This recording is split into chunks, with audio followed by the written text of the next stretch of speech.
you do not love it and it is stressful, you are going to get burnout and you are going to not enjoy every single weekend going out there and doing the same thing. Whenever people started offering me money to take their photos, I was like, oh, this is something I could do. I thought this was just like a hobby. Then you'll be 10 years down the road and you're like, oh, wow, look at where I was just 2 years ago. I've grown so much. Hey everyone, how's it going? Welcome to another episode of the KDigitals podcast. We're joined today by John Mansfield. How you doing today, man? I'm great. How are you doing? Doing well. I'm glad to talk to you. I know we literally had this conversation like right off camera, but it's cool to be on your podcast and you come on here and we really get to like learn about each other and kind of build that network. I'm excited for that. I'm honored to be on your podcast. Thank you so much for having me. I loved having you on my podcast and just I love conversations. So I'm excited for today. For sure. Let's do it. So right at the point of your podcast, dive into artists, their origin, their style, and their process. And before how I kick off the interview is always to ask artists to define themselves, right? So in your case, you're a photographer. If I get specific, I'd probably say wedding photographer. But do you even brand yourself like that, or do you just say I'm a photographer? I do everything and anything. So funny thing, I like whenever I meet new people and they're like, hey, what do you do? I'm usually just like, oh, I'm a photographer, and then try and like gloss over and just like, whatever, it's cool. But I'm trying to get better at being like, no, I'm a wedding photographer, wedding and portraits. Whenever I'm talking to other photographers, I'm always like, I'm wedding and portrait photographer. I'm not like the elopement style traveling all over the place. But I do travel a good bit. I just don't want to be away from the house all the time. But yeah, I would definitely classify myself as a wedding photographer. That's mainly what I focus on. That's what I really love. I just love people and stories, especially love stories, and just like getting to know people's relationships and then trying to have their relationships come through in their photos is always a challenge, but a fun one. Yeah. So how did you, right? Sometimes photographers will, once they like start to get into, they'll go, I'm landscape mainly, where I'm going to be animal photography or portrait photography. Mm-hmm. Well, how did weddings become your focus? Where an area where you really spent a lot of time? Yeah. So it really, I kind of started in weddings. Oddly enough, I like through high school and college, I like had a camera and I took photos of friends and stuff, all free photos way back in the day, or like $25 for a family session. And then in college, I was working on the weekends at a wedding venue nearby and had not planned on being a photographer, was studying something completely different. But I took my camera to a couple of the weddings and just got some behind the scenes photos for the venue because they had a horrible website with hardly any photos. I was like, I will take like 5 at this next wedding. You can use them. You don't have to credit me. I'm not a professional. And then they had a couple of their couples who were looking for a super low budget wedding photographer, and they liked the photos on the website. And they were like, oh yeah, that's John. He could probably do your wedding for $200. And I was like, yes, 100%. That's like $20 an hour. I will do that. Yeah. Not knowing anything about the editing process and all the back end, everything. So I kind of started off in the wedding business of photography. And then I just loved it. I loved that first wedding. I did a couple more, like maybe once every 6 to 9 months or so. I wasn't advertising or anything for it. They were all through that venue. And then after like my 3rd or 4th wedding, I was like, okay, this is what I want to do. This is a lot of fun. I really enjoy this. I love the people, I love the stories. I want to start a wedding photography business. And the goal was just to have it on the side, just here and there every couple months, maybe do a wedding. And then it kind of took off from there. And now that's what I do all the time. So a lot of times when I've done a few weddings myself, right? I said weddings are fun. But for some reason, whenever I hear like when I'm reading like blogs or magazines, whatever, I hear people bring up weddings, they always mention like it's the most stressfulest thing in the world.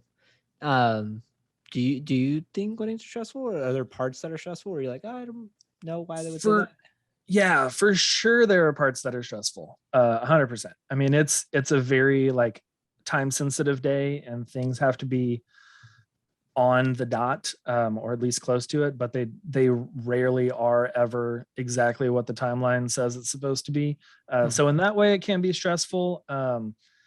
But thankfully, like, I have not had any bridezillas, groomzillas. Mhm. I mean, I've had a few mother of the bridezillas, but for the Mm. most part, like, my couples are super chill, and I do a lot of pre-wedding timeline expectations with them, and letting them know all these different things, and helping them really see, this is the time that we have for this, and we have photos at this time.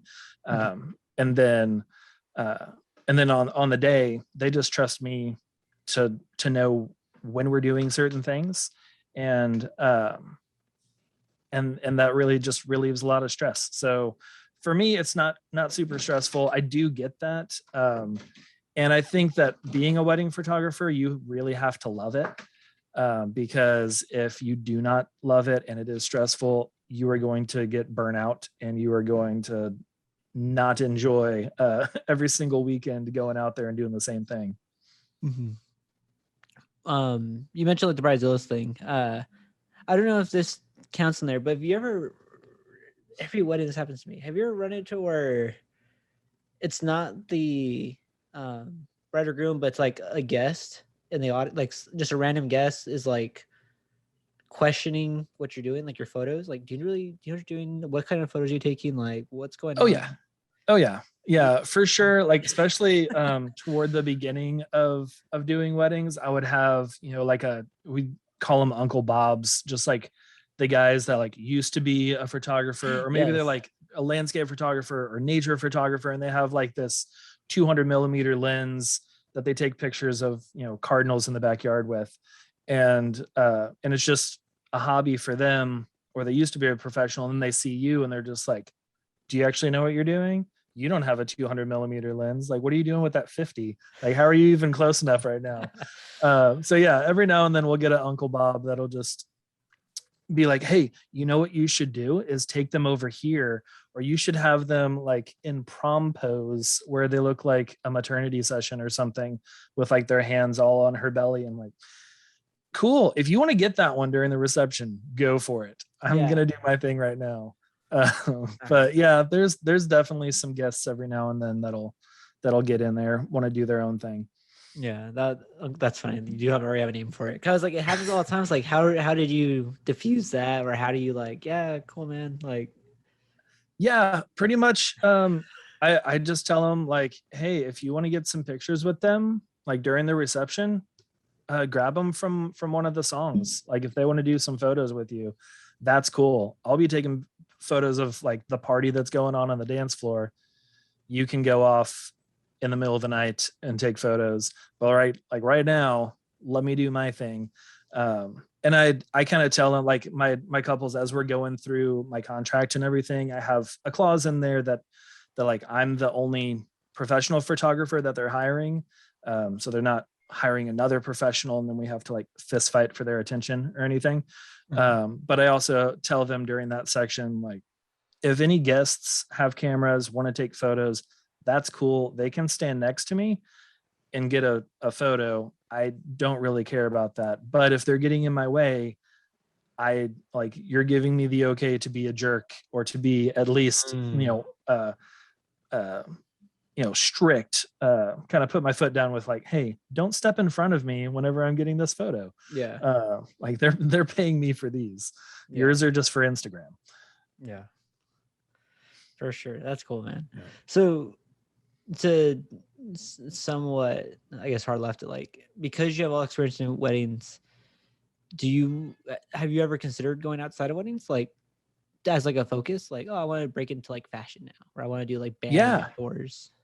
Yeah.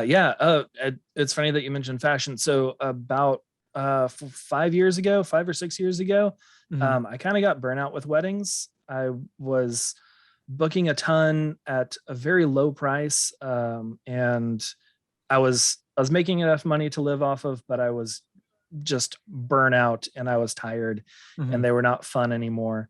And I was like, I want to try some different things. And I looked around for any like fashion events or something. And there happened to be one here locally. They were putting together a big fashion event for charity. And I wanted to get into it.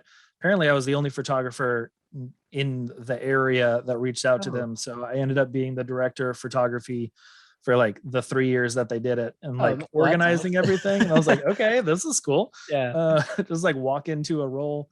I mean, it was unpaid, but it was still a lot of fun, like doing fashion photography and setting up lights, which you don't usually do at a wedding, other than like, you know, the portrait session if you need them.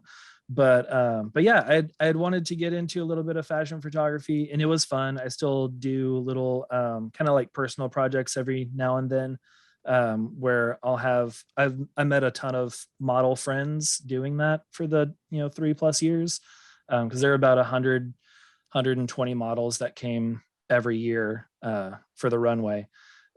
So we've all stayed in contact on Instagram, and we'll just do fun personal projects. And like, you know, we're recording this in September right now. I have one coming up here in a couple weeks for like a Halloween photo shoot, and we're gonna do super creepy, like old school film photography type stuff to get all the grain and like the blurriness and like the shadow ghosts and stuff like that.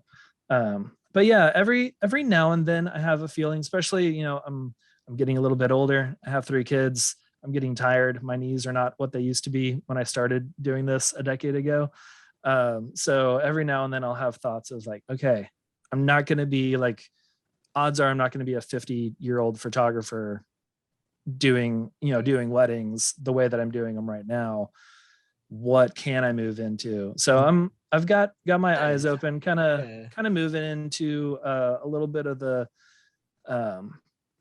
product photography, corporate type stuff. I do a lot of headshots and things for local businesses too, because those are usually pretty easy. At least the setup is not crazy to do those. But yeah, I'm always open to whatever comes my way, and whatever I feel like. If next year I don't feel like doing weddings anymore, I'm not afraid to just kind of close that up or move all of my weddings over to, I have a couple of associates on my team, and just pack their schedules and then give me freedom to do whatever I'm interested in next year. Yeah. So that when you do that, when you kind of like go between like weddings, like the passion or product, right? Are those like different muscles for you, or do you feel like because of all the wedding stuff, like it's seamless to go from that to a controlled one location shoot? Or It's for sure different. Definitely flexing different muscles. I feel like wedding photography kind of encapsulates a lot of different styles of photography. I mean, you have like the family photography with the family portraits and all that, and then the documentary with just the photojournalistic candid photos throughout the day, and then a little bit more of the fashion and kind of like that portraiture photography during the portrait session. So and then a lot of lighting during receptions, and then food photography too, because I take photos of the food. I know a few photographers don't care about that, but I'm like, they spent like hundreds of dollars on this salmon and it looks amazing. I'm going to take some like well lit photos of this, and then I'm going to devour it. Which is one of the perks of being a wedding photographer, is I get fed very well every Saturday. But yeah, it's definitely different muscles for sure. Like going into more portraiture where I have a little bit more time to kind of move the models around how I have in my mind, instead of just like on wedding days, I have usually 5-10 minutes maybe to do portraits with a couple. So we're doing very quick, I'm taking a lot of photos. We're doing actions and things to get them smiling, but doing more of the portraiture fashion type stuff, I can really get into my brain and just be like, okay, let's do this thing. Like I had this idea. Let me get you in this angle. Actually, that's not quite it. Let's move just a little bit more. And it kind of gives me a little bit more, I don't know, creative freedom to do exactly what, or the closest I can get to what's in my mind, than just going on with whatever's going on the wedding day. Because I'm more of a documentarian. Documentarian, is that a word? I don't know. That kind of candid photojournalistic approach for weddings. So I don't really sculpt scenes all that much as I do with doing the more fashion photography. I get the documentary style. So but there are like wedding photographers that do that like epic, like from the bottom, the dress is everywhere. Like it's Oh yeah. do your clients ask for that, or do you think that matters? Or do you think that's just a different type of wedding photographer? I think it's a different type of wedding photographer. Every now and then, because I try and stay in contact and like talk the entire, sometimes I just had a couple book me for their wedding, which isn't for like 18 months, but I try and keep in contact during that 18 months and really get a good feel of what they're looking for. And I have a portfolio page or gallery where I send them, and they can just like all the photos that really speak to them. And that gives me an idea of, okay, they're more on the editorial side.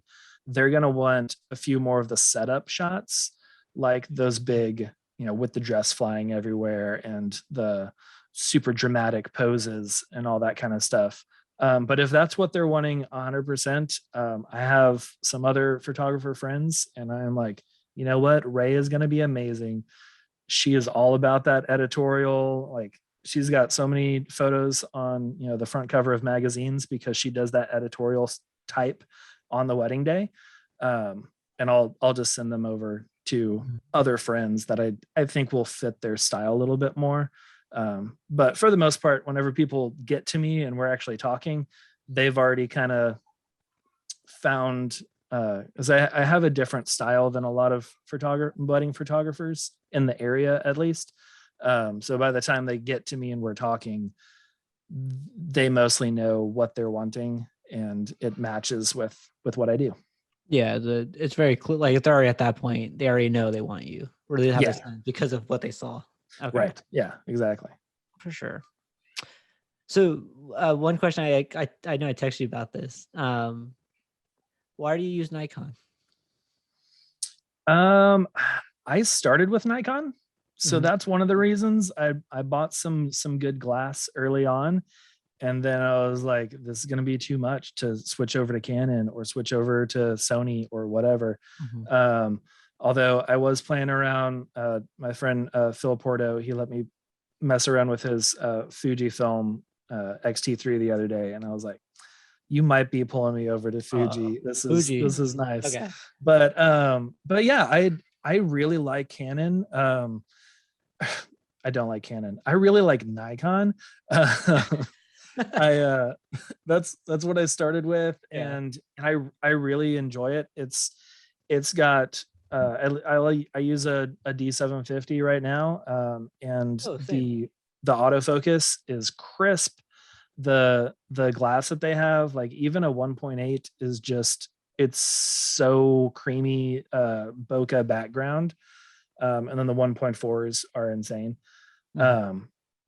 But yeah, I really like it. Plus the dynamic range is a little bit wider than Canon, or I believe Sony just matched or possibly exceeded.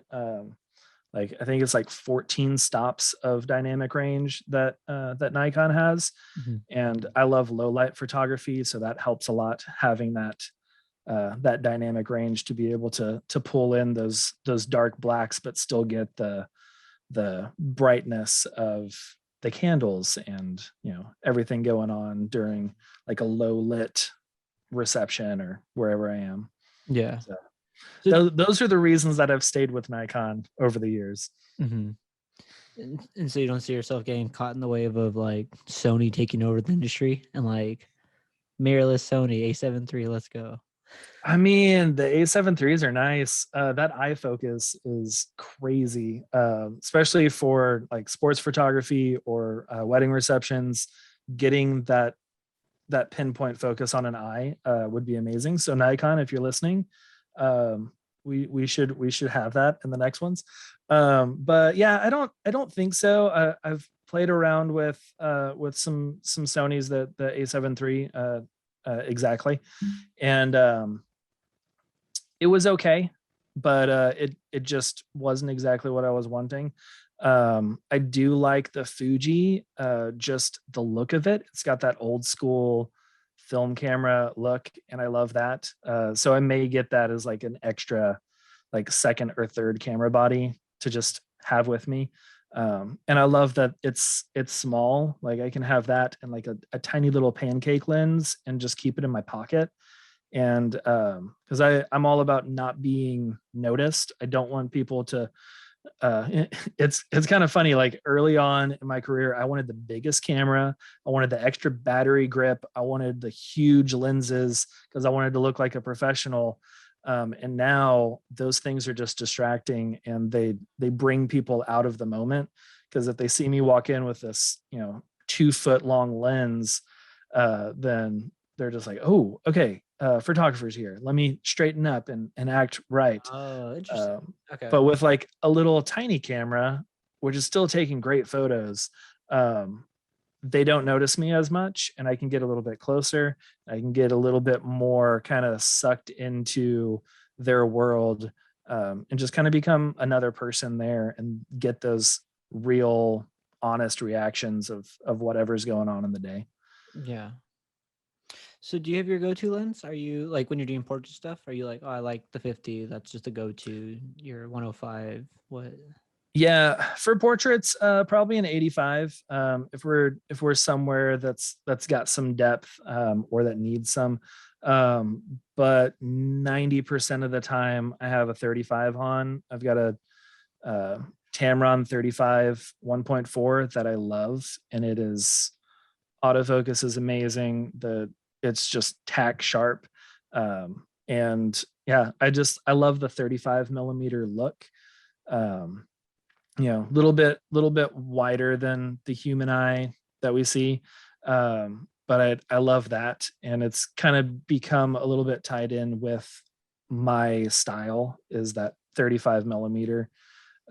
So I have that on most of the day unless I'm doing portraits or I need to have a longer lens, you know to not be distracting during a ceremony or something like that.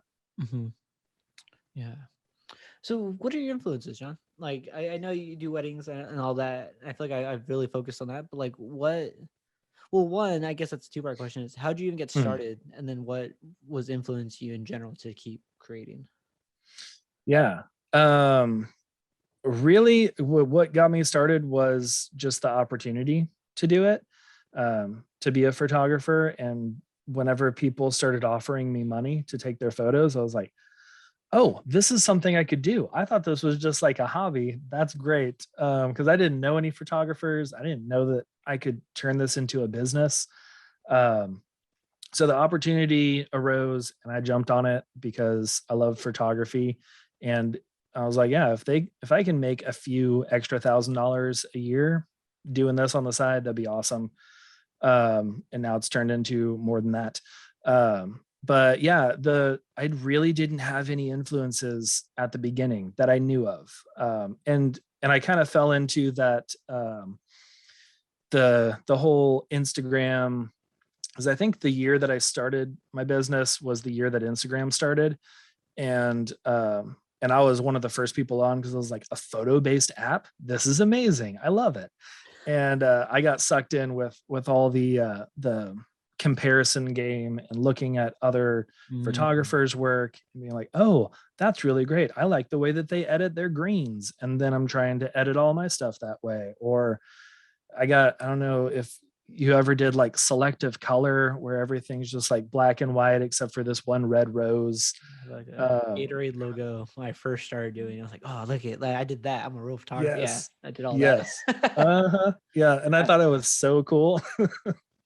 So yeah, those were my influences. I just kind of saw what other people were liking and I was like, I'm going to do that. It probably wasn't until like maybe 5 years ago that I really, I don't remember who it was that they had mentioned something about um, like photography education. I didn't know that that was a thing until about 5 years ago. And then I started listening to podcasts and taking courses online and going to conferences and all those things and really learning a lot more about the photography process and a lot more about running a business. And then I ended up meeting Jason Vinson, who's a wedding photographer out of Arkansas. And he has a deal where he talks about having like 5 influencers and like pieces of each of those photographers, like you kind of incorporate into your style. So I did that and just like looked at the people that I really admired in the industry and didn't try to copy them 100%. I wasn't like, ooh, I love this photo. I'm going to set this up exactly how they did, put the lights exactly how they did, turn the model exactly how they did. I just looked at the photos and I was like, what is it about their photos or their process do I absolutely love? And then I picked those 5 photographers and had little pieces of each of them to incorporate into my style. So that helped a lot. Also, cinema and nature are probably my 2.